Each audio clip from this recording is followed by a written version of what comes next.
This is CBC Winnipeg News.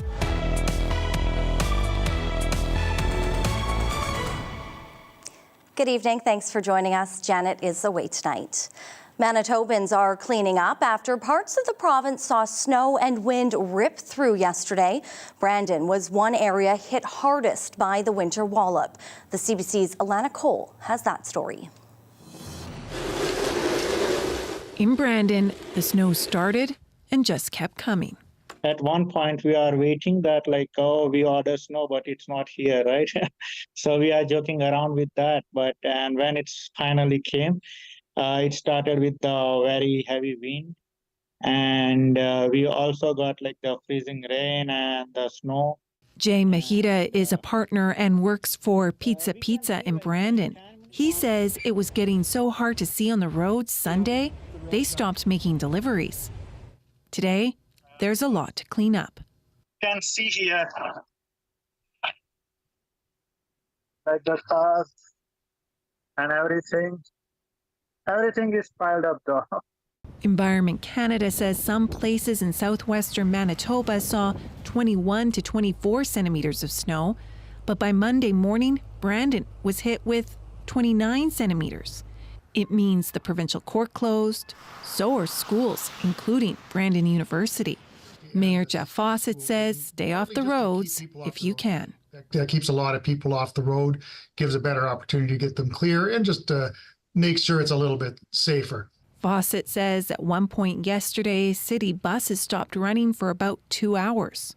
For travel and getting around yesterday was really a no-go if you didn't have to be out. Between the snow falling, visibility, the snow compiling, it was really not a good day yesterday. All the snow is welcome news for farmers, according to Keystone agricultural producers. Meanwhile, Brandon's mayor says crews work to clear snow as fast as they can, but says it could take until the end of the week. Here in Winnipeg, the city says crews are also out plowing snow on the main routes, including streets and sidewalks. Alana Cole, CBC News, Winnipeg. Well, on that note, let's bring in weather specialist Riley Laychuk. And Riley, we were dealing with all of those highway closures yesterday, and it really, depending where you were in the province, we had a wide range of snow that fell. Wide range of snow and precipitation type across the province, Brittany, which we'll get to in a minute because, yeah, this was more of an ice freezing rain event for Winnipeg and the Red River Valley. But boy, oh boy, look at some of these snowfall totals from western Manitoba. Almost 30 centimeters in the Brandon region as of noon today, 25 in Verdon, the Swan River area getting about 20 centimeters, and Winnipeg about 3 to 12, depending on where you were in the city. So here's how that looked on satellite radar as we got through Sunday to about lunchtime today. You can see by lunchtime we cleared out quite nicely, but look at this wide range of snow back through western Manitoba as we got through the night last night. But here in the Red River Valley, as we look at this again, Brittany, this was mainly freezing rain, mixed precipitation type of event. We'll talk about the week ahead when I come back in a bit. Thanks, Riley. You're welcome. Riley back a little bit later with our full forecast. A 28-year-old man from Steinbach has been charged in a homicide over the weekend. RCMP were called to a home on 2nd Street in Emerson on Friday evening. A 48-year-old man was found dead inside the house.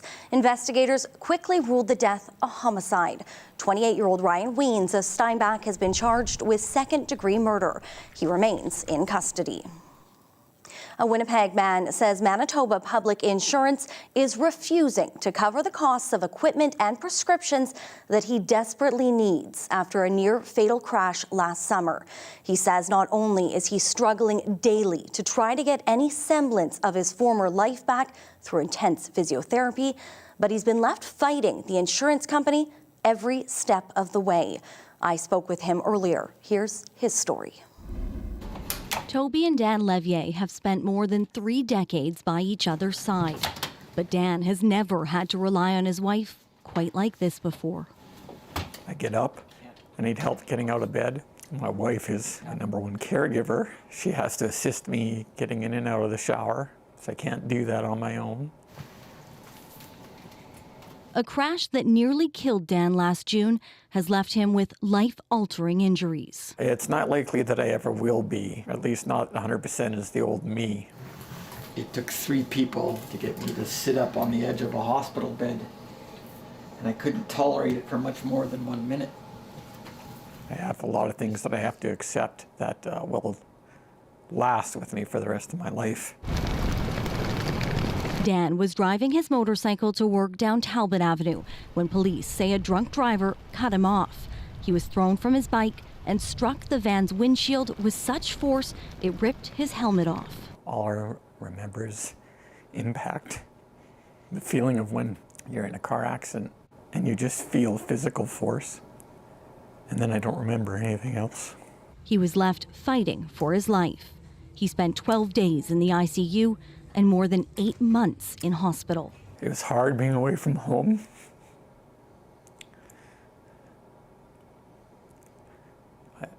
It was a sentence that I didn't deserve. Despite months of rehab and months more to go, he can only walk a short distance with help and can't go down the stairs by himself. But while he's fighting physically and emotionally through his injuries and trauma, he and his wife are also battling Manitoba public insurance.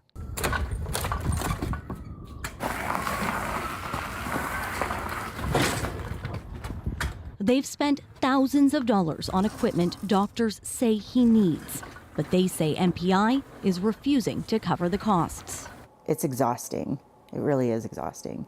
We're paying out of pocket for the power wheelchair because MPI says it's not necessary.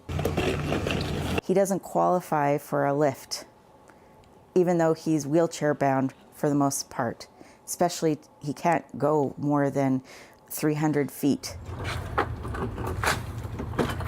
His family is left doing all the heavy lifting, and he lives in constant pain.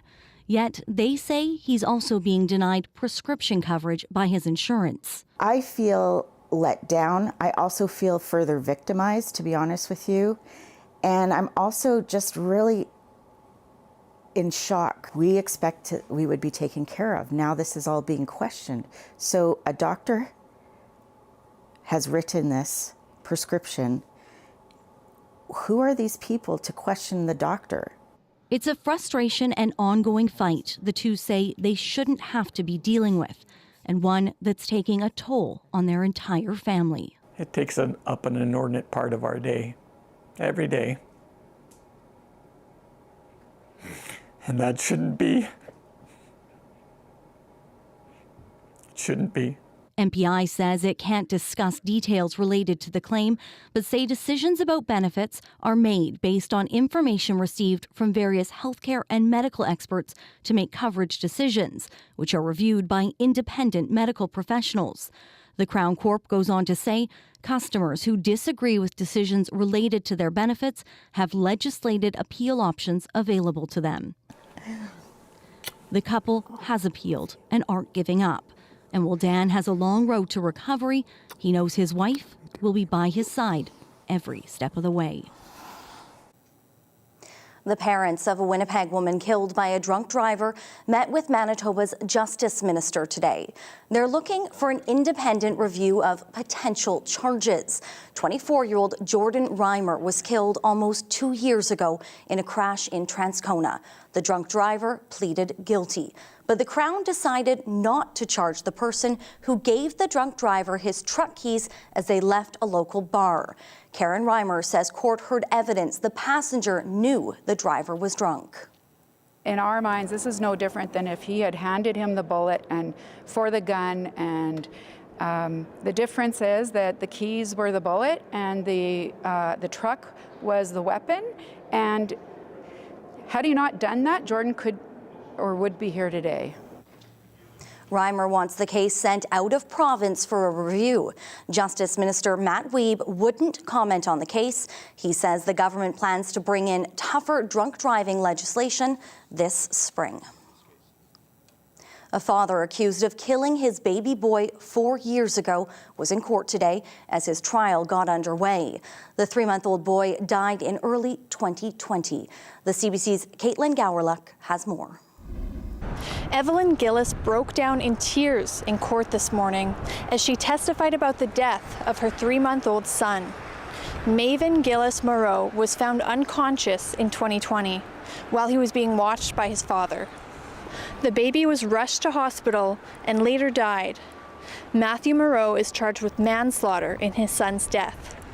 Court heard the 911 call that Moreau made the day of Maven's death. He was emotional as he told the operator his son wasn't breathing and had vomit coming out of his mouth.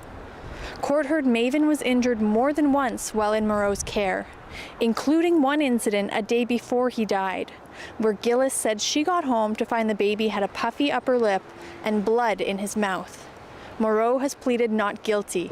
Maven's mother says she remembers him as a really happy baby who always had the biggest smile on his face. It's a smile she says she really misses. Moreau's trial is scheduled to last 3 weeks. Caitlin Gowerluck, CBC News, Winnipeg. The architect behind the Canadian Museum for Human Rights has died. Antoine Predoc's design was selected in one of Canada's largest ever juried architectural competitions in 2003. He described the building as carved into the earth and dissolving into the sky. He was known to create forms that work with the landscape. Predoc was last at the museum in 2018 for the unveiling of the new $10 bill with the picture of Viola Desmond on one side and the museum on the other. He had said the museum was one of his favorite designs. Predoc was 87. After 75 years in business, Corridon Hardware is closing its doors for good. The family-owned store is one of Winnipeg's last independent hardware shops. But times have changed, and business isn't what it used to be. The store's third-generation owner, Rob Benson, says big box stores and online shopping have taken their toll. He expects the store's last day will be sometime in April. CBC videographer Justin Fraser caught up with him in his shop. It's been a family business for years. I've been doing it here, working for 45 years. And I just want to, do something else. Get out while I'm still young enough to enjoy some parts of life. When your customers found out that the store was closing, I guess, what were their thoughts on it? They're sad to see us go. So am I. But you can't be doing the same thing forever. And the money's tight, and it's time to move on and do something different. Have a nice day. You too. Take care. Interacting with your long-term customers. Meeting up with people here, that was the fun part. But the old customer base has dwindled, and we're not getting enough new ones. We've certainly lost areas of our business because of the bigger selection and variety at other stores. So the charm is it's local, it's easy to get to. You don't have to search for something for 20 minutes. It's just convenient for local people. What's the plan after this, once the store closes? Enjoy the summer, do more golfing, spend more time at the lake, relax. Thanks for coming in and seeing us whenever you needed something. You get to know people's faces, not always their names, but you get to recognize them all the time. And we just say thank you for your business over the last, 75 years in my family.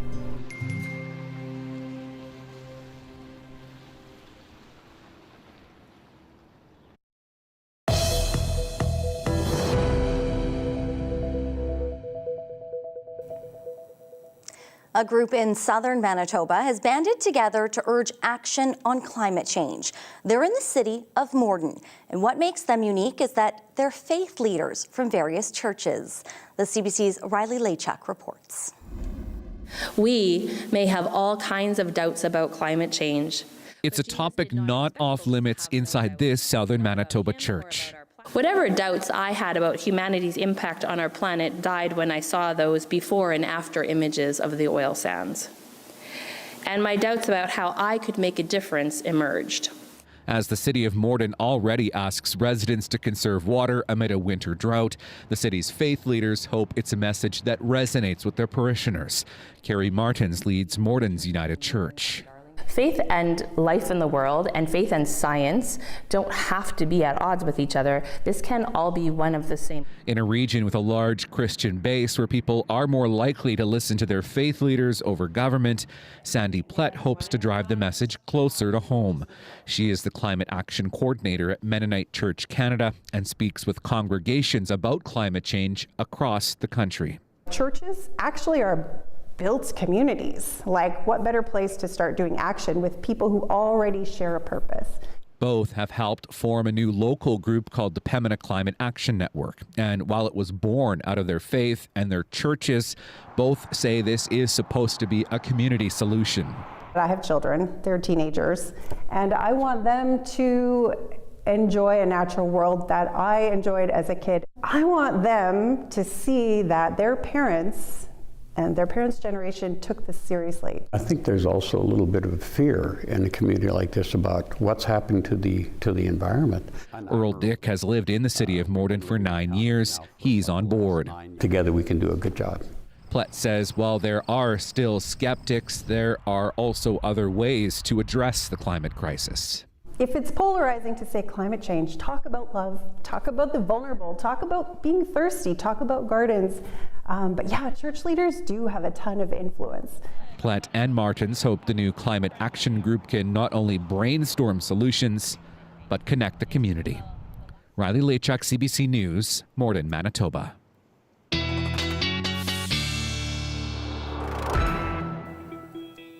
And Riley is back with us now. And Riley, I feel like over the past few days, when we look at that weather map, it's just every color, watches, warnings, and it seems like it's changing every few minutes. You have been a busy man. Yeah, quite the busy weekend, Brittany. And things, well, I'll say this right now. There's a little bit of snow on the horizon for the Red River Valley once again. We'll take a look at that right now as we look at watches and warnings. A lingering snowfall warning in northern Manitoba. We're expecting that snow that impacted southern Manitoba and western Manitoba through into this morning. That is moving its way further to the north, and by the time we get into early Tuesday morning, we should start to see these warnings drop off as that system begins to move a little bit further north. So you can see even still some cloud cover in parts of central Manitoba, areas like Arborg, Fairford, Grand Rapids, into northern Manitoba. No radar coverage this far north, but this is where we are seeing some of that precipitation still in Manitoba. Another maybe 5 to 10 centimeters yet to come. I wanted to show you this. This is the snow depth forecast modeling. This is a Saturday here, and you can see extreme southern Manitoba in that 2 to 5 centimeter range, 5 to 10 in the Winnipeg area. But as I advance this in through Monday, by the time we get to the later part of Monday here, you can see 10 to 15 centimeters in eastern Manitoba, 5 to 10 in extreme southern Manitoba, and up to 20, even closer to 30 on the ground through the Duck and Riding Mountain region. So yeah, that just goes to show what that did to our snowpack. Really helped get some of that moisture back into the ground. So as we look at futurecast going into Tuesday morning, you can still see some lingering cloud, but the snow itself has exited Manitoba. And as we get through the rest of Tuesday, mainly sunny skies. It's not until we get into Wednesday that we start to see some clouds building in ahead of another area of low pressure that will impact southern Manitoba. The forecast modeling has been pushing this a little bit further to the north as we've gotten through the day today. We'll run the numbers on that in a moment. As we get into Thursday, though, we start to see that snow exiting and a clearing sky for us as we get into Thursday. So generally, by the time we get to supper time on Wednesday, I'm thinking 2 to 4 centimeters through the Winnipeg region, maybe some higher amounts, especially through extreme southern Manitoba into northwestern Ontario. Not much of an impact back to the west, so a little bit backwards from what we saw with this most recent storm. So temperatures minus 15 in Brandon, minus 14 in the Dauphin region, minus 12s through much of the Red River Valley. And as we get through the night tonight, minus 19, a clear sky in Winnipeg. Southwest winds still gusting to 30 tonight, but we will see the winds drop off as we get into the morning tomorrow. Minus 18 first thing in the morning. I have a set of high of minus 11 in Winnipeg tomorrow under a sunny sky, light winds. Chance maybe we could get to minus 10 or minus 9, but we'll play that by ear by the time we get into the day tomorrow. Wednesday is when we see the cloud and the snow moving in, minus 3, minus 7 with a clearing sky on Thursday. And Brittany, we're looking at minus 4s and minus 5s with mainly sunny skies as we get into the later part of this week and into the weekend. I like those high temperatures. Yeah, more seasonal for this time of the year. Yeah, thanks, Riley. You're welcome. Well, it was a sold-out homecoming for William Prince on Saturday night. The musician from Peguis First Nation made a stop in Winnipeg as part of a tour for his latest album, Stand in the Joy. Prince is nominated for 2 Junos this year. CBC caught up with him at the Centennial Concert Hall before the show. His message is one of gratitude, and he hopes those who came to the show left inspired. And I need you now, no other, go ahead and get loud. Like thunder, the storm's coming down. You're my lighthouse, you save my soul. You save my soul. Well, Winnipeg is home, and you want to show all your friends and family what you've been learning out there. I feel that's what tonight is. It's a culmination of the whole first 2/3 of the tour, and my son and family are in the building, so it elevates you to a whole new place to shine your brightest. And it's going to feel like a bit of a victory lap, truthfully. You know, Winnipeg is so loving to me, and to be here with this crew and band that I have, I'm super lucky. I'm just excited, feeling all the good things. That's the message, you know. I can show all my friends all the growth I'm going through, and it's exciting. It's exciting to bring the band here. They have their family and friends in the audience as well, so yeah, it's special the whole time. We went past Pasadena, set up camp around Mexico. Honey, I can't go back to Kansas if I don't have you in my arms.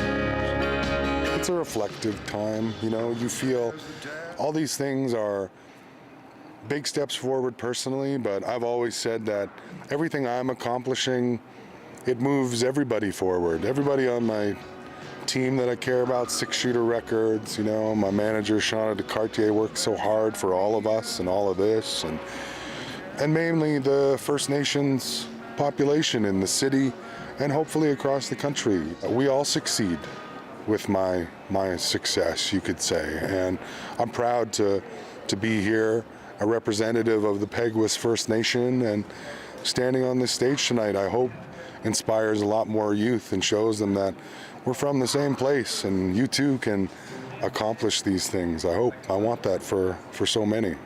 Well, it's quite the spectacle of this place, and I think when people you've grown up around, you know, people I used to annoy at my high school with my guitar, singing once in a while, if it puts a smile on their face now that we're here in this beautiful room, all the better. That's what I want it to be. I want the things I do in this life to resonate with others in a joyful way, an inspiring, positive, uplifting ways. Older than when it began, hard to imagine it all now that we're free, and I'm just tired. We can start over again. Nothing is out of our reach. Hope everybody enjoys themselves, and to the 150 or so people that I could shout out tonight that I won't, just know I'm thinking about you, and I appreciate so much the village that has lifted me so high to be here today.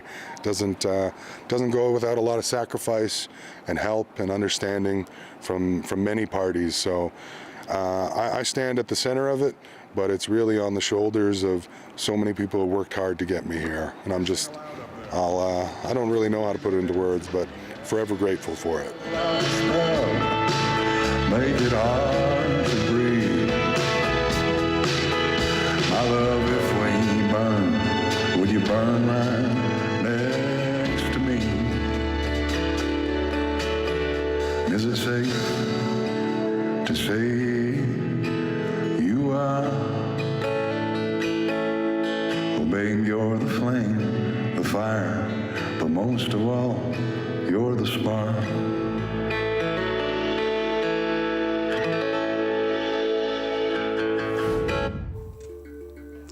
Coming up, a United Nations report says there's reasonable grounds to believe sexual violence was committed against women by Hamas during the October 7th attack on Israel. We'll have more from the region after the break.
A new UN report says there is reasonable grounds to believe Hamas committed rape and sexual violence against women during the October 7th attack on Israel.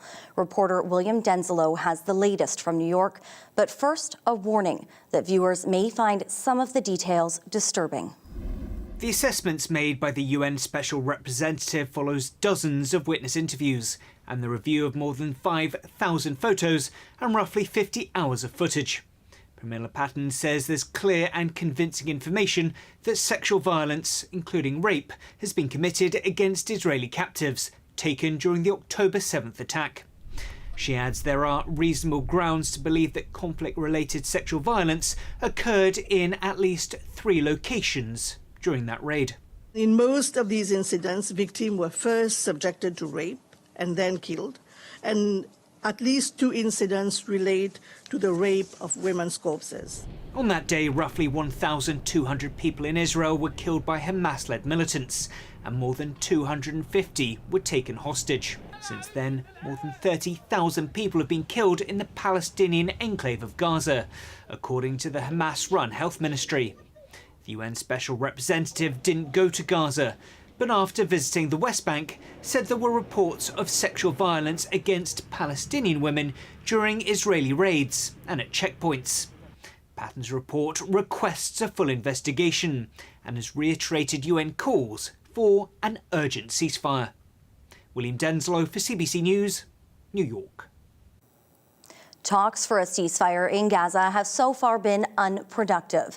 And as Israel keeps up its unrelenting offensive in the territory, there's growing alarm over lack of aid and the worsening humanitarian crisis and the war's toll on some of the most vulnerable.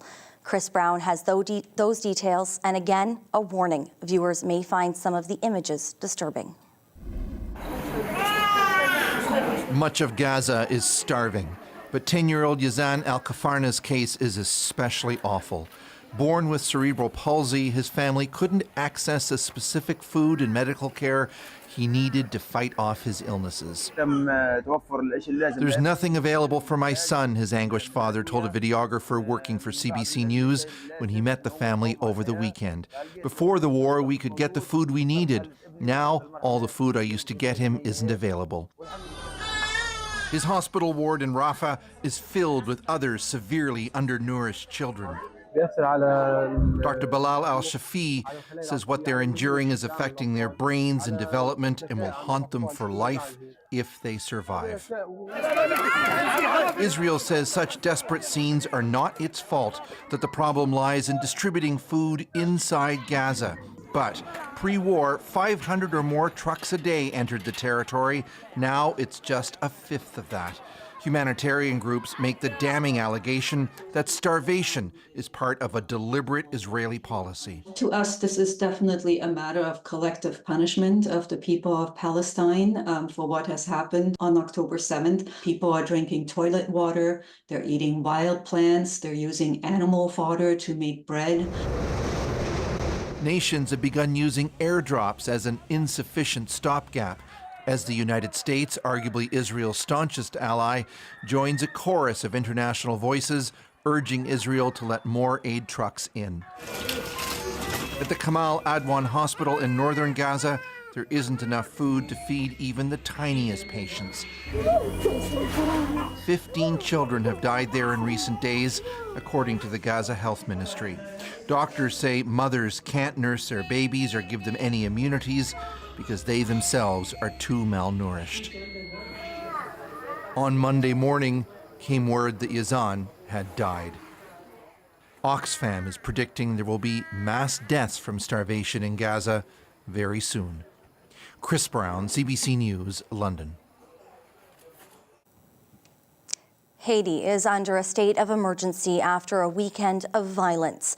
Gangs stormed a major prison and freed thousands of inmates. And now they're demanding that Haiti's prime minister resign. Evan Dyer reports. On the streets of Port-au-Prince, a new offensive by the gangs aiming to topple unpopular Prime Minister Ariel Henry. Last week, Henry was thousands of miles away in Nairobi, signing an agreement to allow Kenyan police to act on Haitian territory. 1,000 of them will be sent to fight the gangs.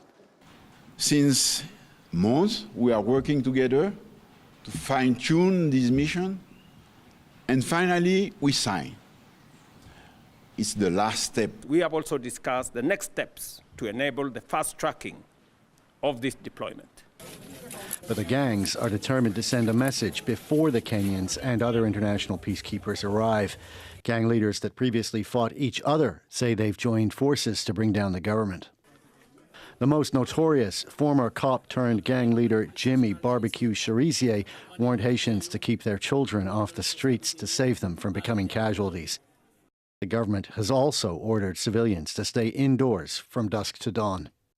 Haitians don't need to be told the streets are dangerous. Most of the capital is now firmly under gang control. On the weekend, the gangs raided this prison, and over 3,000 inmates fled, including some of Haiti's most feared killers. It looks like there has been a coordinated effort by the gang to act jointly to attack government institutions as well as the police. We are very concerned about the deteriorating military situation and the crime situation that is taking place in Haiti. Canada resisted pressure from the US and UN to lead the peacekeeping mission to Haiti, instead opting to give $80 million to help pay for it. Kenya's police have a tough reputation, but it remains to be seen how they'll deal with Haiti's heavily armed gangs. Haiti's own police, with about 3 times the numbers of the international force, has been unable to defeat them. Evan Dyer, CBC News, Ottawa. iPhone maker Apple has been hit with 2 legal issues on 2 continents on the same day. It's been ordered to pay more than $14 million in a settlement by a BC judge here. And in Europe, Apple has been slapped with more than $2 billion in fines over a different matter. Paula Duhacek breaks it down for us. It's been a double whammy of a day for U.S. tech giant Apple. First, the European Union ordered the company to pay nearly $2 billion US, about 2.7 billion Canadian, after it found Apple had unfairly favored its own music streaming service over its rivals. The fact that it comes on the same day as the company finalizes its payment to close out the Batterygate scandal, just really adds insult to injury and does illustrate that tech companies can't behave as they wish all the time, but at some point, if you cross lines here and there will be costs. In the case known as Batterygate, Apple has also been ordered to pay between $11 and $14 million as part of a settlement to eligible purchasers of the iPhone 6 and 7. Run a full 40% faster than the A9 chip in the iPhone 6S and 6S Plus. Class action lawsuit alleged the company used software to deliberately slow down its devices and convince consumers to buy a new one. Apple has denied the allegations and says the settlement is not an admission of wrongdoing. Eligible claimants can receive between $17 and $150 each once they provide the serial number for their phone. Information about how to collect will be available in the days and weeks ahead. Paula Duhacek, CBC News, Calgary. Coming up, natural disasters are happening more and more often. But how prepared are we? We'll take a closer look at Canada's plan as we head toward wildfire season.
Natural disasters are happening more and more often. Critics warn that as new ones develop in parts of Canada, they won't always be striking a country that's well prepared. CBC's Marina von Stackelberg reports. We actually have 3 locations. Communities in the BC interior are preparing their emergency command centers. For a summer Ottawa warns could be worse than last year's record-breaking wildfire season. One of the tactics, controlled burns, a method that held off this fire near the town of Kimberley last year. It is proof that the science around how to provide landscape management is there. Again, we just need to get the senior levels of government on board. In Yellowknife, after a wildfire last summer led to a 3-week mandatory evacuation, the city is now paying to update its communication systems and hire more coordination staff. The biggest thing that's missing is dollars to municipalities to actually be prepared. When it comes to our territorial funding, we receive no funding to be emergency prepared. The provinces and territories have met with Canada's emergency preparedness minister ahead of the upcoming season. So I would say this is a different strategy. It's about coordinating to be more responsive. When pressed on what their new strategy was, Harjit Sajjan didn't specify. Instead, he pointed to the need for early wildfire detection and what individuals can do to protect their homes. Was actually moving patio furniture out of the way, because most of the patio furniture, when it lights up, it burns longer and it burns brighter. And then the house has a potentially to catch on fire. This expert says she doesn't hear a clear plan. We need to hit the ground running now, and not much was said on, okay, what is the implementation going to go forward over the next few weeks? Ottawa has promised to speed up its financial support after disasters hit, but those changes won't happen for over a year. If you're a homeowner, you can't be certain of how much money you're going to get, what it's going to pay for, or even how long it's going to take. Back in Yellowknife, the city is still filling out paperwork to get money from Ottawa for last summer's forest fires, all while trying to prepare for another fast-approaching wildfire season. Marina von Stackelberg, CBC News, Ottawa.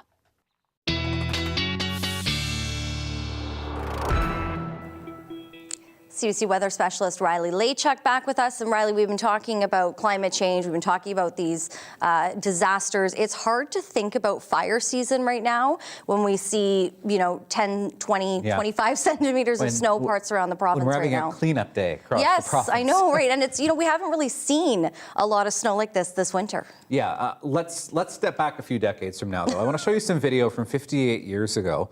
This is March 4th of 1966. A Colorado low brought down a giant snowstorm over southern Manitoba. Winnipeg getting about 38 centimeters of snow that night. That is the second largest single-day snowfall on record for the city. The blizzard paralyzed the city of Winnipeg, forced some people to spend the night in downtown hotels and even on the floors of department stores. So nothing in the past couple of days like that in Manitoba, but certainly we did see some snow, especially through western Manitoba. In the Red River Valley, this was more the story about the wind and the freezing rain that we saw and the colder temperatures that came in behind that. This is a 24-hour temperature change between Sunday and Monday. You can see Winnipeg, Steinbach, Morden, all 11-degree colder right now than it was at supper time yesterday. A little bit less of a drastic temperature change in parts of western and northern Manitoba, but certainly we did feel some of those cold temperatures early this morning. Minus 12 in Eli right now, minus 11 at the Forks. The best we got today in Winnipeg, by the way, minus 10 degrees in downtown Winnipeg this afternoon. Cooler air back to the west, minus 16 in Swan River, minus 18 in Roblin and into the northern part of the province. Seeing temperatures close to that minus 20 mark in the far north again as we start to see some of that colder air start to usher its way a little bit further south. Minus 21 in Churchill, which we'll see near blizzard-like conditions tonight with some snow, which we'll talk about in just a second. Temperatures around minus 20 in northwestern Ontario, as well as in the Winnipeg region. Could see a few degrees warmer, though, through extreme southern Manitoba, Emerson and Steinbach as well. But mainly clear skies tonight, minus 24 in Swan River and Brandon at minus 25 and minus 26 in Melita tonight. And yeah, a couple more centimeters of snow to come for Flin Flon, Napaw, OCN. Some light snow through Thompson and winds northeast 50 gusting to 70 in Churchill tonight with a low of minus 26. Wind does die down as we get through Tuesday, minus 21 in Churchill. minus 12 for Flin Flon, The Pas, and OCN tomorrow. We'll see a little bit of moderation in temperatures, but still cooler than normal across southern Manitoba, minus 16 in Swan River, minus 13 in Dauphin, minus single digits along extreme southern Manitoba, minus 11 in Winnipeg, minus 12 in Gimli and Brittany, northwestern Ontario. Could even get as warm as minus 2 in Fort Frances tomorrow. Temperatures like that in my 7-day forecast coming up. Minus 2, not so bad. Thanks, Riley. You're welcome. Well, many Manitobans know him as a stand-up comedian, but Big Daddy Taz has a secret life, one that draws him into exploring the paranormal. His story is the latest project from students in Sisler High School's Create program. More on that after the break.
He's known across the country as a stand-up comic and mental health advocate.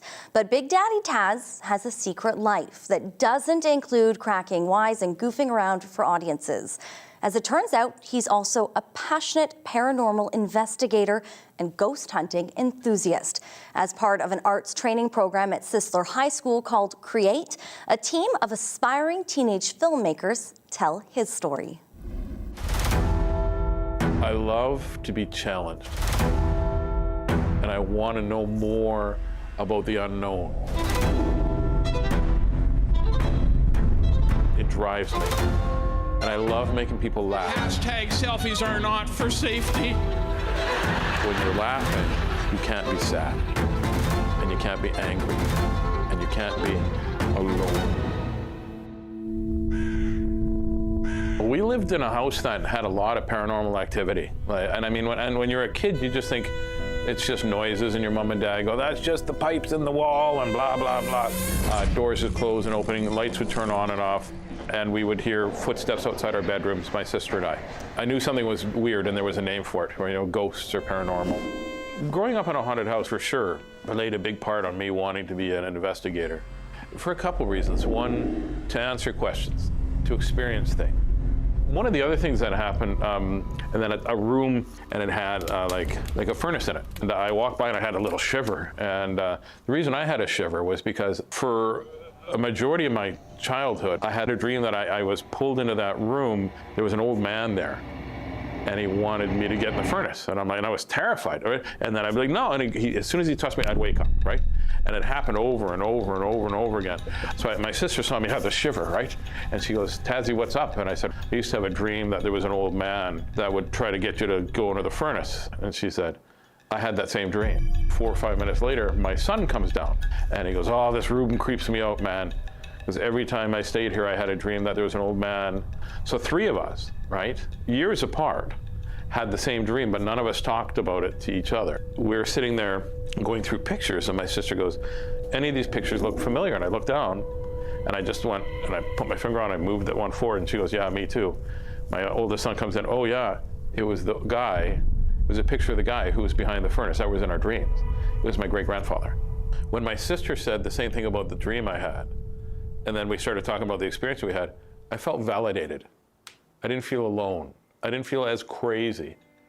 Taz is definitely what they call a beacon, because whenever I have investigated with him, something happens. Almost like I'm getting a hug, but it's somebody leaning on me. I think he's just a sensitive type of person, like how mediums are. So spirits or energy seems to be drawn to him more than the average person. No matter what's going on in your house, whether it's something physical or if it's something that's dealing with your mental health and you're hallucinating, if I can come in and help you get some closure, that's all that's important. She looks at me and goes, Jesus can see you too, he knows you're fat. I can make people feel better and take them away from their lives for a little bit as a comedian. And as an investigator, I can help people feel better about what they're experiencing. Yeah, I love that part, man. I really, really do.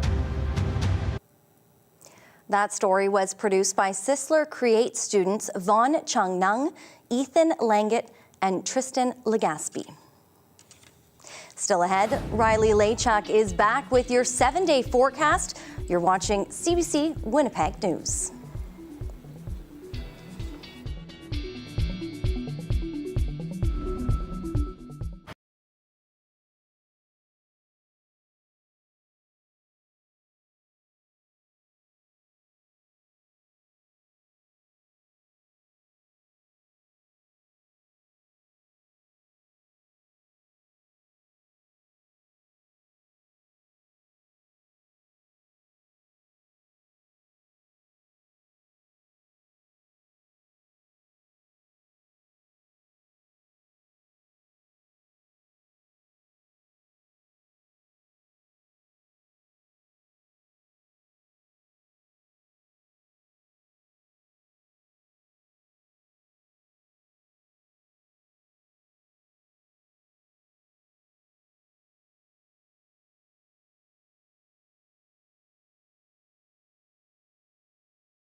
Here's a look at your day planner for your Tuesday now. Keep in mind that we'll still be dealing with some of that drifting snow and some icy conditions, especially on open highways first thing in the morning, but the wind will be a lot less strong as we get through the day tomorrow. So minus 18 first thing in the morning, minus 12 by noon, and we're looking at a sunny minus 11. Light winds in the afternoon tomorrow. Could even get as high, I think, as minus 9 in the city, but we'll play that by ear as we get through your Tuesday. That snow moves in for Wednesday. Later in the day, 2 to 4 centimeters is what I have right now for Winnipeg, and then we see a clearing sky. Minus 7 on the way for your Thursday, and as we look at the rest of the week, minus 4s and minus 5s with mainly sunny skies as we head into the weekend, and getting above 0 once again as we head into next week. Well, a mysterious turtle found in a restroom inside of Winnipeg's largest hospital now has a new home. Some Shell-shocked staff discovered the turtle at Health Sciences Centre recently, but no one came forward to claim it. Here's your Daily Lift.